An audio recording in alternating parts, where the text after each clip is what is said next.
لو ما شفتش الجزء الاول والتاني من حكاية لو فان فصدقني فايتك كتير قوي. شفنا في الجزء اللي فات من الحكاية شفنا المعلم لو فان لما علم الاميرة الادب هي والمساعد كوي. عايز اقولك طلع عينيهم يا صديقي. وبعد كده بنشوف ابو تشيو وتشيو بيكلموا عن امتحان التدريب الكبير وبيقولوا له لازم تفوز بيه. وكمان شفناه في المدرسة واللي اول ما واحد من الطلاب بيشوفه بيقول لهم الحقوا يا جدعان، مش ده الواد لو فان؟ هو ايه روح بيته علشان يبيع شوية حلويات ويرجع تاني؟ والكل بقى بيفضل يتنمر. وواحدة بقى من الطلاب بتقول هم مش فصلوا الواد ده من المدرسة ليه؟ بقى الكلية الامريكية عاوزاه يشارك في الاختبار ده. فبيحاول لو فان كده يعدي الليلة البيضة دي وما بيردش على اي حد منهم. وبعد كده بقى بيقول انا لازم اكون مستعد للاختبار ده كويس. بس ايه بقى اللي حصل بعد كده؟ ده بقى اللي هنشوفه دلوقتي يا صديقي. بس الاول طبعا اذكر الله وصلي على النبي عليه افضل الصلاة وازكى السلام، وظبط الدنيا وروق الكلام كده واشترك في القناة وارزع اللايك الجامد زيك كده. ويلا بينا نكمل يا صديقي. بنشوف الاستاذ بيقول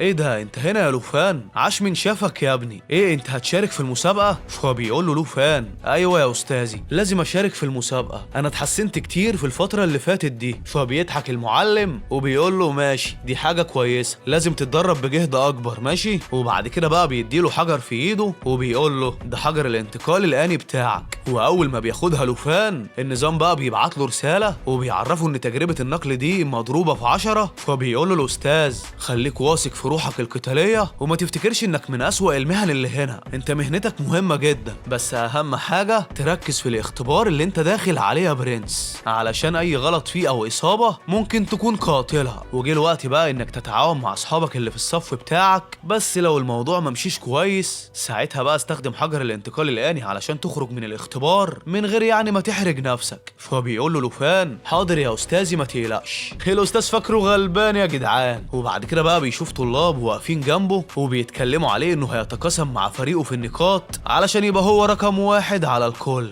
بس بيقطع تفكير لوفان بقى صاحبته تشيو لما بتندى عليه علشان تعرفه بزميلتها في الفريق وبتقول له ان عندها مهارات قوية جدا وممكن تنده لها باسم خوخ. فبتطلب منه تشيو انه ينضم لتجربتهم ويدخلوا سوا. بس البت صاحبتها بقى بتكون متضايقه منه اساسا علشان ما ادالهاش اي اهتمام يا صديقي. هو تقيل يا جدعان. فبيقول لها لوفان لا معلش انا عاوز ادخل التجربه دي لوحدي، بس انا عارف انك عاوزه تساعديني ومقدر ده، بس ده الشرط اللي انا وافقت عليه في المهمه. وهروح دلوقتي مركز الاختبار علشان ده المكان اللي هيتجمعوا فيه وانتوا بقى ادخلوا تجربتكم سوا. فبتقول تشيو كده في عقل بالها انا خايفه عليك يا غبي، اي حد هيتعاون معاك هياخدك وينزل بيك للارض. فصاحبتها بقى بتقول لها انت ليه قلت للواد ده رغم ان مهنته ضعيفه ينضم لنا؟ ليه قلت له كده؟ فبتقول لها تشيو بس هو مش ضعيف، ده قوي جدا ولازم بطل مقاطعه الشباب يكون هو لوفان ده. فبتمشي خوخ وراها وبتقول لها انا لو ما اعرفكيش يا بت كان زماني قلت انك وقعتي في حبه. بعد كده بقى بنشوف لوفان متجمع مع الطلاب في ساحه المحاكمه وبيظهر بقى بوابه في السماء. وبعد كده بقى المدير بيطلع على الشاشه علشان يعرفهم النظام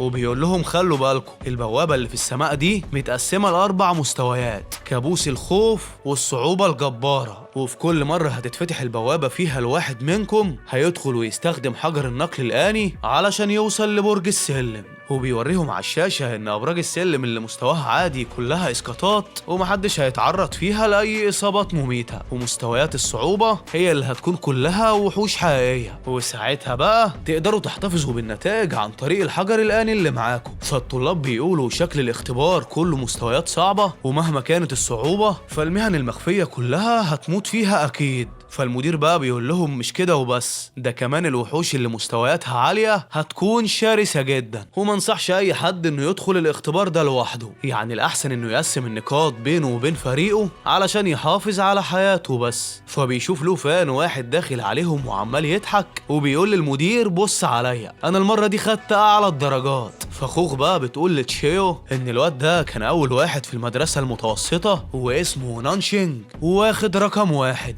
فبتقول لها تشيو يعني المعلم ده من الخمسة الأوائل اللي في المنطقة الحمراء بجد؟ ده على كده بقى الجماعة دول مهنتهم شاملة هجوم ودفاع وكل حاجة. فبتقول لها أيوة وكمان داخل لوحده. فبتقول لها تشيو واحنا لازم ندخل احنا كمان. فالطلاب بقى بيقولوا مش كنا ندخل قبل ما ابو حمرا ده يجي؟ فشيونج بقى بيضحك وبيقول لهم النتيجة بقت محسومة والصعب ده بتاعي انا. والمديرين بقى بيشوفوه وسط الطلاب وبيتوقعوا ان هو اللي هيفوز ويبقى بطل الابطال في الاختبار علشان هو رقم 1 في مدرسته يا جدعان. وان بنت تشين اللي اسمها تشيو شايفينها كويسة هي كمان، وبيقولوا ان هي ممكن تبقى من ال3 الاوائل في الاختبار ده. بس المدير التاني بقى بيقول كده في عقل باله يا عيني عليك يا لوفان يا ابني، يا عيني عليك وعلى مهنتك، ربنا يسترها وتعدي على خير منها. بعد كده بقى بنشوف المدير قاعد جنبه واحد تاني وبيقيموا الطلاب وبيتابعوا الاختبار وبيتكلموا بقى عن مين اللي ياخد المركز الاول وكده. فالراجل اللي قاعد جنبه بيرشح لوفان وبيقول له مش ده سيد التنين رقم 3 في المدرسة المتوسطة؟ فبيتصدم المدير لما بيشوف ان لوفان هو اللي فضل مكمل ومعظم الطلاب ماتوا في الاختبار، وبيقول له ده مش طبيعي، لوفان كان زمان وقع من بدري، ازاي بقى كده؟ فبيضحك الراجل الاقرع اللي جنبه وبيقول له شكلك غلبان قوي وعلى نياتك، ما تعرفش ايه اللي ممكن يعمله سيد التنين. وبيقول له يبص على الشاشة ويشوف ال5 الحمر في مدرستهم المتوسطة. فالمدير بيقول له ده مش عاوز يسيب الامتحان، ده مستني باب الصعوبة الأخيرة. فبيفتح بعدها بقى اختبار الانفصال الكابوسي، والمعلم لوفان بيكون واقف بكل ثقة، واقف قدام بوابة الاختبار مستني ومش همه حد.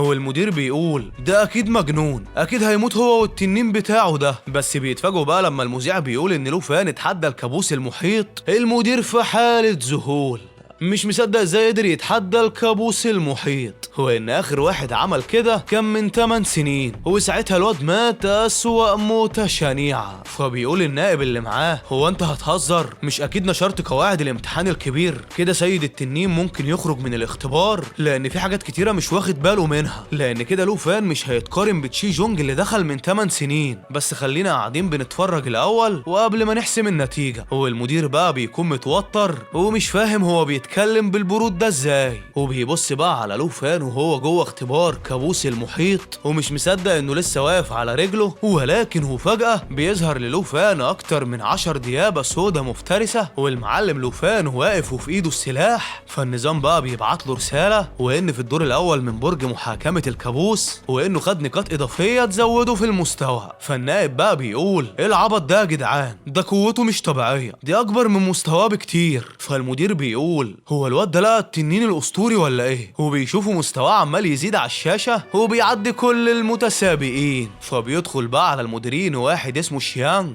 هو اللي بعتوه من مدينة لونغودو. فبيرفع الكاب كده من على راسه وبيقول لهم انا جاي علشان اسأل على سيد التنين لوفان. وعند لوفان بتتفتح قصاده بقى خريطة الكنز على الشاشة. فبيقول وصلت للموقع أخيرا. فبيقول كده في باله أنا وصلت لأعلى مستوى من خريطة الكنز وجمعتها من قبل ما أدخل الأرض المفقودة. فبيشوف لوفان إيه اللي موجود في الكنز ده. فالنظام بقى بيبعت له رسالة إنه أخد كتاب المهارات واللي بيسرع النمو بشكل كبير وكمان بيزود قوة التنين بتاعته بنسبة 100%. فبيحس لوفان بقى بالقوة اللي اكتسبها. وبعد كده بقى وعند المديرين بنشوف شيانج بيقول لهم انا جاي علشان اخد لوفان، الموضوع مهم. فبيقول له المدير مهما كان الموضوع اللي يخليك عاوز تاخد لوفان استنى لما يخلص الاختبار الاول، واكيد بصفتي مدير المدرسة المتوسطة ليا القرار اوافق بده او لا. فبيقول له شيانج يعني كده بقى انت تتحمل العقوبة مكانه. فبيمسكوا المدير التاني وبيقول له سيد التنين عمل لك ايه بالظبط؟ فبيزقوا شيانج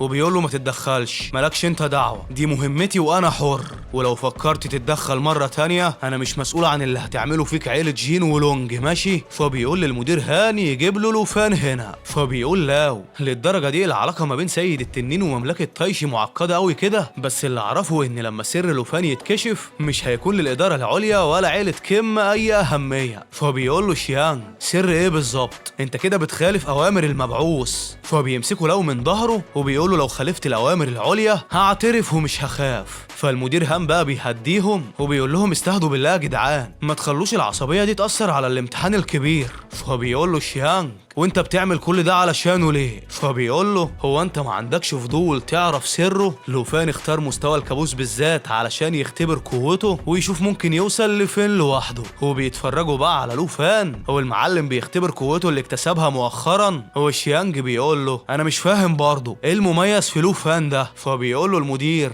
انت مش شايف قوته؟ ما شفتوش وهو بيخلص على اي حد بضربه واحده؟ وفجأة بقى لوفان بيطلع تنينه الاسود. هو الكل بقى في حالة انبهار اكبر من اللي شايفينه. هو المعلم لاو بيقول لهم مش قلتلكوا انه سيد التنين لدرجه اني شفته قبل كده ولسه مبهور بيه، واديكوا شفتوا سر لوفان يا جدعان، هو سيد التنين الوحيد في العالم كله. فبيتفاجئ بقى المدير هان ان فعلا لوفان قدر يروض التنين. لا ومش بس كده، ده خلص الطابق الاول من الوحوش اللي فيه ووصل للتاني. هو الكل بقى بيتكلموا ان لوفان وصل للدور ال 13 كمان. فالمدير بيقول لهم ركزوا معايا كويس، القوة اللي وصل لها حتى من غير التنين بتاعه يقدر ياخد بيها المركز الاول في مدينة جيانج. فبيقول لهم شيانج انا فهمت دلوقتي حبيتوا فيا ليه وقلبكم مات كده. انا هاخد فيديو الاختبار بتاع لوفان وهوريه للرئيس اللي بعتني. اما بقى عند لوفان وبعد ما وصل لدور التضحية المظلمة ال 15 وبيشوف الوحش اللي فيه بقى علشان يهزمه، فبيقول شياو التنين بتاعه يستخدم مهارة لهب لون جيان علشان يحرق الوحش ده، وببخة واحدة من التنين بيحرق الدور ال20 كله وبينجح في تطهيره يا صديقي. وده بقى بيرفع من مستوى التنين جدا هو ولوفان كمان.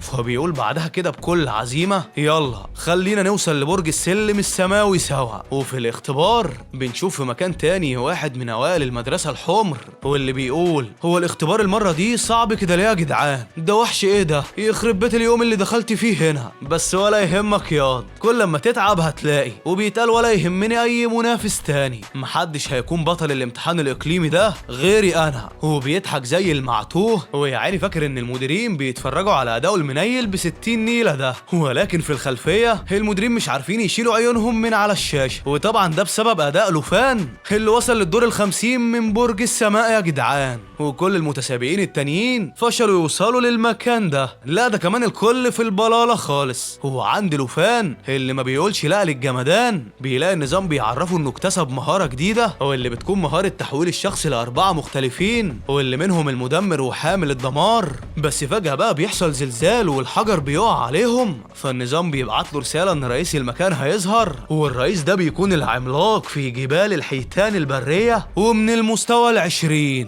هو المدير بقى بيكون مصدوم وهو بيتفرج وبيقول للمدير التاني ازاي هيقاتل 3 وحوش من المستوى ده؟ يا عيني عليك يا لوفان يا ابني. فبيرد عليه صاحبه وبيقول له قلت لك الدور ده مش زي اي دور، واكيد هيخلي سرعة لوفان تقل فيه جامد. بس يا ترى بقى ايه اللي هيحصل بالظبط؟ ويا ترى لوفان هيعمل ايه في المواجهة دي؟ ويا ترى بقى محضر خطة ولا سايبها كده زي اما تيجي؟ عايز اقول لك بقى ان لسه في احداث كتير، بس علشان تعرف الاحداث الجديدة ظبط بقى الدنيا كده وروق الكلام واشترك في القناة وارزع اللايك الجامد زيك كده. والاهم طبعا اذكر الله وصلي على النبي عليه افضل الصلاة وازكى السلام. وبس كده، سلام يا صديقي.